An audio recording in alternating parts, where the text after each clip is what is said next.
Hey there, cats and kittens. It's your gal, Nicole. Welcome to this week's weekly live stream, all about event management software. I know, sexy. So, my name's Nicole, and if you haven't met me before, I have an online marketing company that I've had for about 14 years, and I opened my first co working space 6 ish years ago. Yeah, 6 years ago. April. It was in April. And now I have two co working spaces, maybe three, knock on wood, working on it. And today I would like to talk a little bit about a topic that various people have asked me about. I've written a blog about this, but I thought a video about it might feel a little more interactive and might give some different ideas than I'm able necessarily to just write out in writing. So basically, what we've noticed in the past year, let me get this out of the way. I get a lot of feedback on my hair. I'm doing the curly girl method. So my hair is going to look different for a while until it gets curlier. If you're watching this wondering about my hair, that's what's going on. If you have any tips about the curly girl method, feel free to reach out. Also, I just want to share with you that I got this beautiful Golden Girls mug, and it just makes me really happy. Blanche Devereaux is my secret Netflix and other identity if I ever need one. Okay. And final housekeeping tip is if you like this video, you can watch the full video all and wherever you're watching this now. But also, if you want to just get to the part where like I've organized playlists and stuff, you can just go on YouTube and I've got playlists by topic. So, all right. Let me first of all kill your dreams and say that there is no perfect software. I'm sorry. There's no perfect software out there. If you were going out to buy a house and you wanted to find a house that you wanted to change absolutely nothing about, that you were going to just move in and thought was completely perfect, you would never find that house. What do you do instead when you're ready for that kind of commitment? Is you build a house, right? You build the exact thing you want. So if you're using pre-built software, it was not built with exactly you in mind. It might hit a lot of your points and there might be things you can change about it. But what I recommend most people do with software is find something that kind of works, use it for a little bit, and you'll have a lot better idea. And then you can approach a software developer and say, hey, this is the software I need for my event, and I need it to do this specific thing. But for now, what we want to do is find something that mostly works and that we can,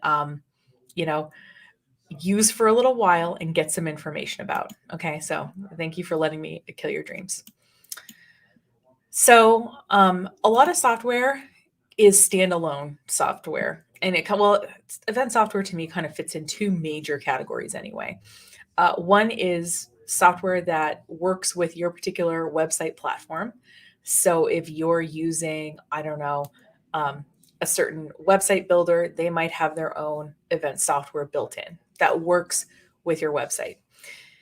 And if it works with your website and that's where you keep kind of customer information, that's where you organize your email list and all that, it's kind of nice that it all works together, right? That said, there's also what I'm calling third-party solutions.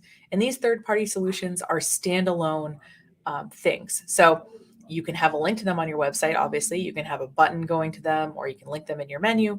But when someone clicks on them, they're technically redirected to a different website where the transaction happens. There's not there's not anything inherently good or bad about this. I'm just letting you know that like just because it can't be built into your website, or if your website's kind of older and you don't think it has the technology to do it, does not mean you can't do events on your website. And I know that a lot of businesses during the pandemic, even ones that are more traditionally in person, have pivoted toward doing virtual events as a way of making revenue, as a way of staying connected with their customers, like bars having cocktail classes, gyms and yoga studios doing classes through Zoom for the people who wanted to still stay in shape at home. So I think this is here to stay. And so what I want to help you do is navigate through some of the decisions you're going to make to find what I think would be the best software for you. Now, in terms of how the software is set up, it can vary. And what I'm going to do is I'm going to show you an example of each one. And I want to be really clear that this is not an endorsement for any of this software. I am not endorsing anything in this video. I am showing an example. And some of the software I've used directly, some of it my clients have used. So I'm just going to say that up front. And what you're going to do, obviously, is depending on the math of your situation, one of these methods is going to work better than the other. So we have a price per ticket. So the event platform doesn't charge you any money, but every time you sell a ticket, it charges you $1 or $2 or something like that. The other is a transaction fee. So sometimes it's a percentage of how much your ticket is. Sometimes it's just specific to that platform. So Eventbrite charges 3.5% or something like that as their transaction fee on top of the credit card processing. You can also, some software is a monthly or yearly software license. So you'll pay for that software license and you can use that on your site no matter how many events you have or whatever. There will always be credit card processing fees. Those fees are separate. There is PayPal fees. There is Venmo fees now, I think anyway, based on my Venmo statements. I think I'm starting to get some Venmo fees. Point being, there's always going to be transaction fees, and those aren't included in this. So you want to build in that normal credit card processing that you would allow if you were selling tickets at your physical establishment versus online. But we want to just kind of keep that in mind, that obviously the platform has to make some money, right? They built this thing for you. They're paying staff. I don't think any of us expects to pay nothing, right? But we do expect to pay something. So let's look at our first example. This is a price per ticket example. So this is called Showclix. And what's funny is that I looked around for a while on this and I could not figure out. They say a small transaction fee, no cost to your organization, a small negotiable fee per ticket. And I was doing this for a client and I was like, I'm really sorry. I ended up finding like a hockey arena that was using this and they were charging $250 a ticket. So, and they were using the software. So I'm guessing the negotiable part is something that you negotiate with this company when you sign up. But point being is how they make their money is a price per ticket. And they offer kind of a suite of software that, integrations and things like that make it so that okay, I'm paying this per ticket, but I'm getting something out of this too, right? So this is an example one. Like I said, it seems like you negotiate it, but it seems like it also has obviously some other stuff built in, like landing pages and things like that. So that's just an example of a price per ticket type of event software. Now let's talk a little bit about a price per, my God, don't mind me. There we go. Let's talk about a transaction fee example. Eventbrite. So this is Eventbrite. And you probably have seen Eventbrite in particular with a lot of free tickets, right? If you're going to a mixer for your local chamber of commerce, or if some organization is having a free workshop, they'll use Eventbrite because it's honestly really straightforward to set up events. They're searchable on the platform, and you can basically take a snippet of code and copy and paste them right on your website without having to do a lot of integration. Now, when I held my first event with Eventbrite, God, and this was like 10 years ago or something, it was a while ago.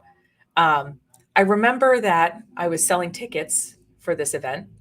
And so, I can't remember, but let's just say they were $25. And I was noticing that I was getting payments swept into my bank account for $23.19 or something.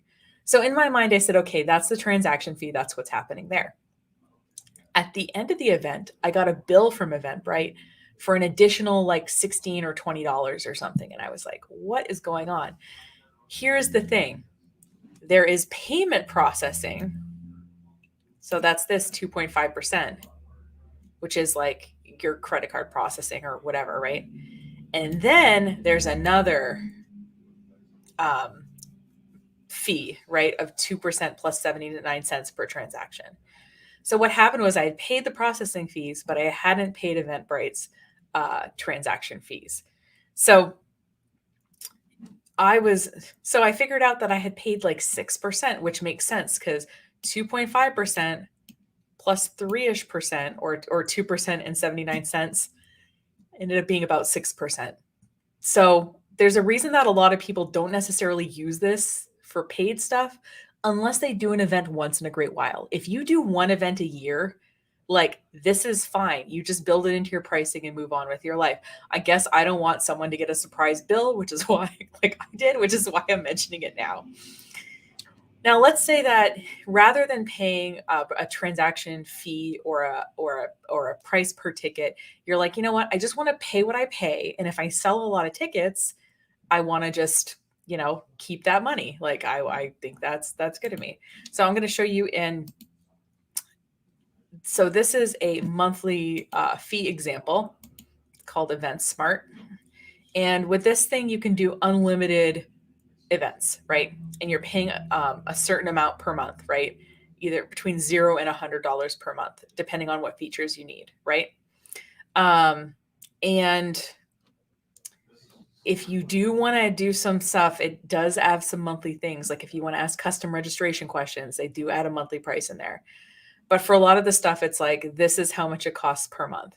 Now, if you're doing a lot of events, so one of my clients does boat tours, and 3 boat tours a day, 7 days a week for like 4 months of the year. I don't know. So he does a lot of tours, but they're just like kind of repeats of the same event, obviously at different times and different days, right?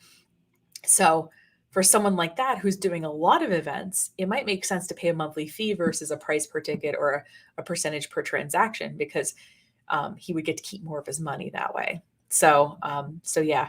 And if you're one of those people, and I'm just going to say, this is my bias. I want to pay a license and be done with it. And, and that's where I like yearly software. I like yearly software licenses. And so, our example here is, this is a WordPress plugin. Oh, come on. I had it loaded and now it's trying to sell me something. I guess I've been on the page for a while. So this is Espresso. Oh my God. I didn't want to buy anything. I guess I clicked something. Espresso is a WordPress plugin. And as you see, there's a few different levels. It's billed annually, and it comes with, like, in particular, the developer support, this $300 a year thing, comes with 66 core features and a license for 5 sites. So let's say that I did events with not only my business, but let's say I worked with a couple of nonprofit organizations, or I had a couple of businesses that did events. It might make sense for me to get a developer license for something like this and be able to put it on multiple websites. So what are the kind of add-ons or extra things that you can, look for in the event software? So here's some of what these are. Waitlist manager. So like, if an event fills up, you could start, it would automatically trigger a wait list, and it would collect certain information from them. You can, do multiple event registrations. So like, let's say that you were doing, and this is another client, you're a nonprofit that does intensive classes during the period of the summer. So you might have, 20 or 25 workshops going on a given day. Rather than making people sign up for each one separately, you might want to make it so that people could register for multiple events at the same time, fill in their registration information, fill in their payment information all at once, that kind of thing. So this is what it comes with. And then kind of the one that and this is kind of a very specific thing, but if you were a theater or something like that, and you had sort of sectional seating and you wanted to charge different pricing for that, and obviously you had a certain amount of seats in each section available, you could have a seating chart and be able to put it on your site.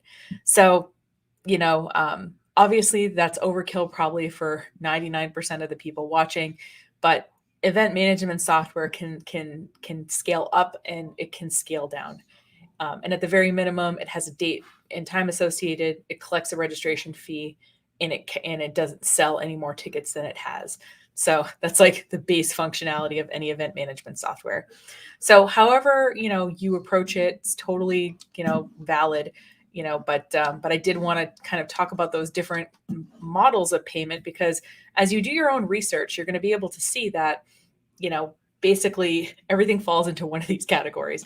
It falls into the price per ticket or whatever. And my mouse just randomly stopped working. My goodness. I'm just going to switch to my actual mouse that's on my computer. Okay. Gotta love ye old trackpad here. I'll try this again. So, all right. Are you awake again? Okay, you're awake again. Lovely. I don't know what happened to my mouse there, man. So point being is, like I said, your software has to charge you some money, right? They pay to develop it, they're paying staff to maintain it and answer support questions and things like that. And you're going to be paying for it in one way or the other. And whether you're paying for it in terms of you're absorbing those fees or whether you're passing them on to your customer, which I think is totally fair, it's just something you have to build into your ticket pricing, obviously, if you're going to be doing event registration online. So obviously, if you know how many events you're going to have, right? So let's say that I know in the typical month I'm going to do I do one workshop a month and there's typically 15 people that come and I charge $25 a person. What I could do is I could look at these different softwares and I could do some math and I could see what approach makes sense to me. Obviously, if I do a lot of events, it makes sense for me to pay a flat monthly fee or a flat yearly fee. If I'm doing less frequent events, but I like more of the marketing features of the you know uh, percentage per transaction. If I want like Eventbrite's help with my marketing, and I don't mind paying 6% because I only do like one conference a year, and that's what I'm going to use for it. That's fine. But I'm going to just throw this out there. If you hardly ever do events, you might not need event registration software at all. You can just probably use a payment form. And with payment forms, you can actually limit the amount of submissions you get on a particular form. So if you wanted to limit registrations to 10 people, you could make a payment form and let people register. And once it reached 10 people, it wouldn't load anymore. Like it would just say, we've reached the maximum amount of whatever. You could customize what it said. But point being is that I just wanted to throw that out there. If you do really infrequent events or you're not sure about events, try using a payment form first.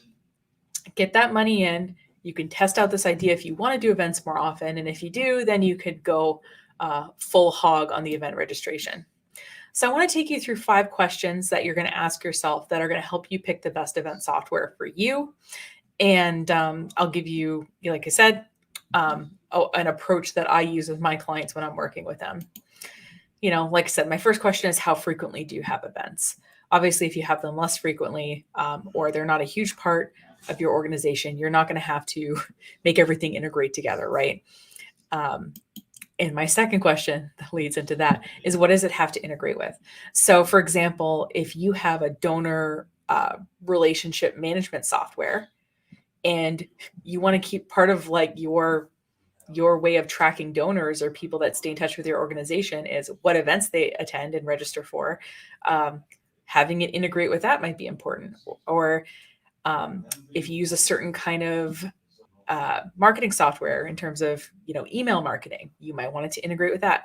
So make a list of software you're already using that you would like this to integrate with, and that might help narrow the playing field a little bit, is finding software that does those, that works, that plays well with the software you're already using. Then you want to make a list of what features do you absolutely have to have. Like I showed you that seating chart and you might have been, wow, Nicole, like that's pretty cool, but it's not necessary for you, and that's totally fine. You want your list of necessary features to be relatively short, and I'll show you an example in a second. But so think about what you absolutely need this to do. Do your events fill up and you absolutely do need waiting list capabilities? Do you need to have different ticket prices? So like, for example, different ticket prices based on someone's age, like, you're getting the senior discount or a discount for kids or something. So make a list of your necessary features versus your nice to have features. Like I said, there might be some cool whiz bang things, but you don't quite need them yet. That's fine. You just need to acknowledge that, because you don't want a cool whiz bang feature to make you pick a software that's not going to work well for you. You want to optimize for what does this need to integrate with and what is absolutely necessary. And then the final question to ask is, what do people in your situation use? So, event registration for yoga studios is a really good search to have, because the thing is that certain softwares are built for certain kinds of companies.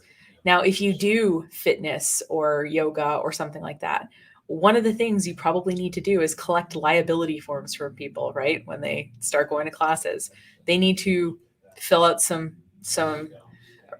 additional information in a way that if I'm attending a concert, I really don't need to, right? So software that was built for fitness studios usually has that capability built in. And honestly, like I said, these kind of companies who are building software for specific verticals or in specific industries have anticipated certain needs that you're not quite anticipating yet. And honestly, as your web developer, I'm not necessarily anticipating either. I haven't run every kind of business there is out there. There's no way I can think of all the really good questions to ask. So I would say my step one, after I do some initial research, I'm going to find that there's a couple of front runners, right? And so what I'm going to do is I'm going to make a features table of the ones that I think are going to stand out.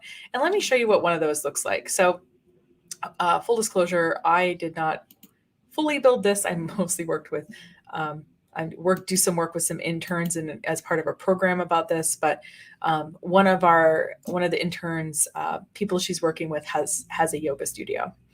And so what we wanted to investigate for her was software that would work for her yoga studio.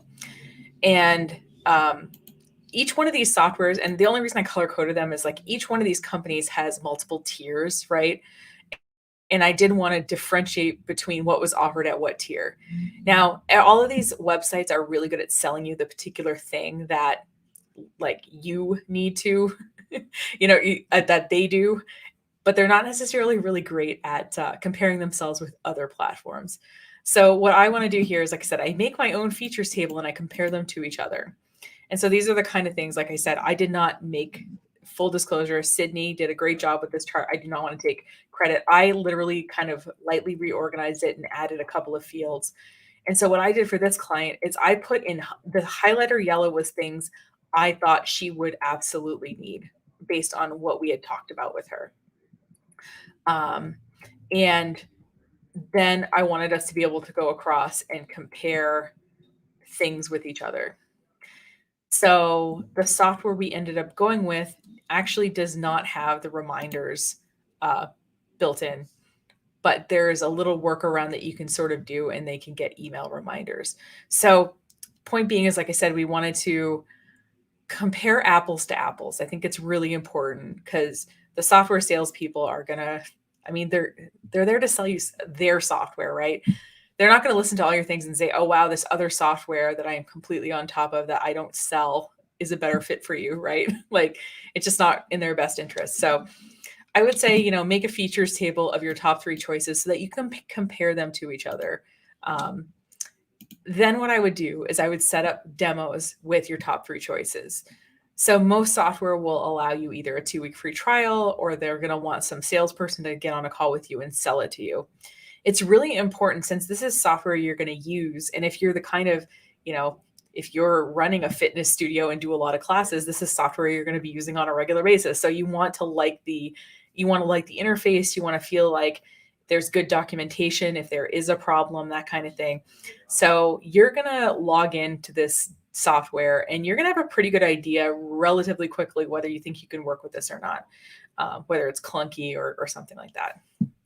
So once you set up a demo, you're going to figure out you're going to probably have like a couple, like I said, that you're thinking of, and there's going to be one of them that you're going to need. Just pick one. Because you have narrowed it down and because you've done the demo and thought about what you needed, you might not completely be in love with the software you end up picking, but you're going to like it a lot better than most people end up liking their software. And what I say is, pick one, live with it for a while. And then if for some reason, like it's falling short of these key ways, consider a custom solution, consider approaching a software developer and having them build something for you.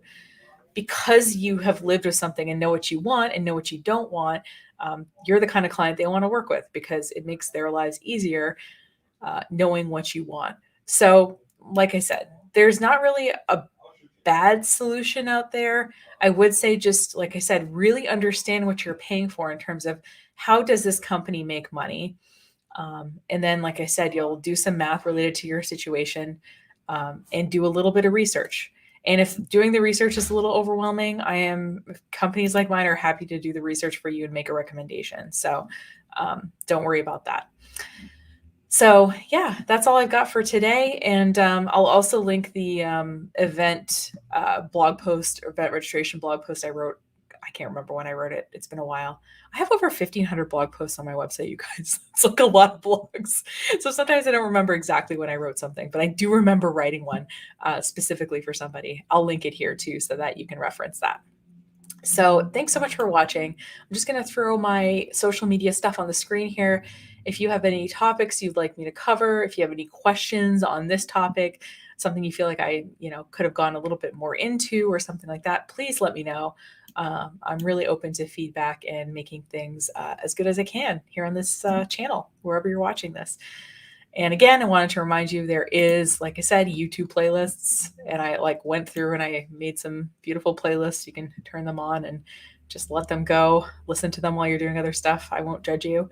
And thanks so much for watching. I'm here live every Tuesday at 9:15 Eastern Standard Time, and I tackle topics related to business, marketing, technology kind of stuff. So thanks so much for watching.